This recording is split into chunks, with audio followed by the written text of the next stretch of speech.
平時喺出邊餐廳食到嘅紅燒烤麩，以為好難整，原來自己整都唔難㗎。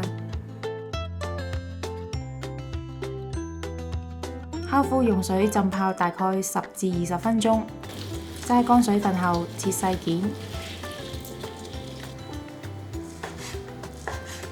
紅蘿蔔去皮，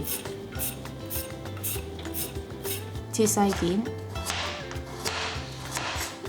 加少少油喺鍋中，開中火加熱。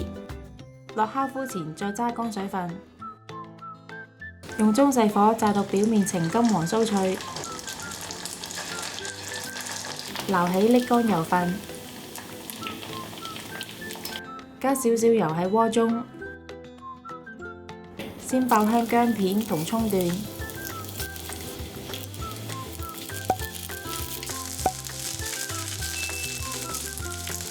再落冬菇同紅蘿蔔炒勻，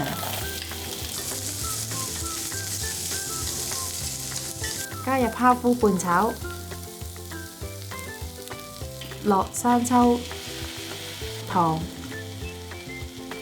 麻油、蠔油、胡椒粉同埋熱水，水量略為蓋過食材。煮滾咗之後，再加入雲耳，蓋上鍋蓋燜煮大概20分鐘。最後加入老抽上色，煮多陣收汁就完成㗎啦。